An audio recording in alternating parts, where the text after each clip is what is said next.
দ্বিতীয় বিশ্বযুদ্ধ চলাকালীন পুরো বিশ্ব সম্মুখীন হয়েছিল নির্মমতা ও বর্বরতার।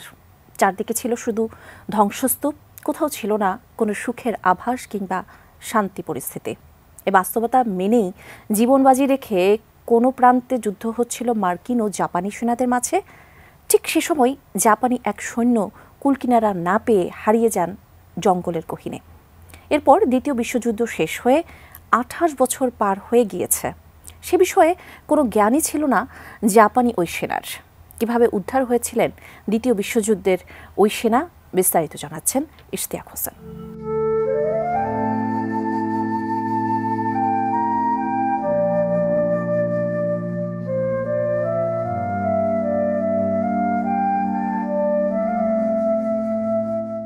জানুয়ারির এই দিনেই 53 বছর আগে প্রশান্ত মহাসাগরে অবস্থিত গুয়ামের গহীন জঙ্গলে স্থানীয় মানুষেরা শৈচি নামের এক জাপানি ব্যক্তিকে খুঁজে পান। পরবর্তীতে তার পরিচয় নিয়ে অনুসন্ধান করলে বেরিয়ে আসে ভয়ঙ্কর সব তথ্য।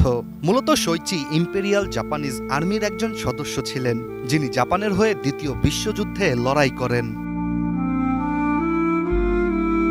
দ্বিতীয় বিশ্বযুদ্ধ চলাকালীন সময়ে গুয়াম দ্বীপপুঞ্জে মুখোমুখি অবস্থানে ছিল জাপানের ইম্পেরিয়াল আর্মি ও মার্কিন সেনারা। সে সময় তুমুল আক্রমণের জেরে ওই অঞ্চলে অনেকটা কোণঠাসা পরিস্থিতিতে পড়ে যায় শৈচিসহ জাপানের সেনারা। পরে পরিস্থিতি সামলে উঠতে না পেরে কয়েকজন সঙ্গীসহ গুয়ামের গহীন জঙ্গলে পালিয়ে যান শৈচি। এরপরই পৃথিবী থেকে সম্পূর্ণ বিচ্ছিন্ন অবস্থায় 28 বছর পার করেন জঙ্গলেই। দীর্ঘ 28 বছর পর 1972 সালের 24 জানুয়ারি খোঁজ মিলে শৈচির। জঙ্গল থেকে তাকে উদ্ধারের পর জানা যায় এত সময় যে মানব সভ্যতা থেকে দূরে ছিলেন তিনি, সে বিষয়ে কিছুই জানতেন না শৈচি। শৈচির লড়াই করা দ্বিতীয় বিশ্বযুদ্ধ শেষ হয়েছে জাপানের নাগাসাকি ও হিরোশিমাতে 2টি পারমাণবিক বোমা ফেলার পর। জাপান যে আত্মসমর্পণ করেছে সে বিষয়ে মোটেও অবগত ছিলেন না জাপানি ওই সেনা। কোয়ালিটি সম্পন্ন আন্তর্জাতিক মানের CMT-500W CSRM committed for better still. 57 বছর বয়সে শৈচিকে গুয়ামের জঙ্গল থেকে উদ্ধার করা হয়। পরে যুদ্ধের নায়ক হিসেবে সংবর্ধনা দিয়ে তাকে বর্তমান জাপানেও ফিরিয়ে নিয়ে যাওয়া হয়। তবে যুদ্ধ পরবর্তী আধুনিক জাপানে কোনোদিনও মানিয়ে নিতে পারেননি শৈচি। জঙ্গলে কাটানো শৈচির 28 বছরের অভিজ্ঞতা ও তার উদ্ধার কাজ নিয়ে একটি বইও জাপানে লেখা হয়। সেখানে উঠে আসে শৈচির জীবনের সবচেয়ে ভয়াবহতম অধ্যায়।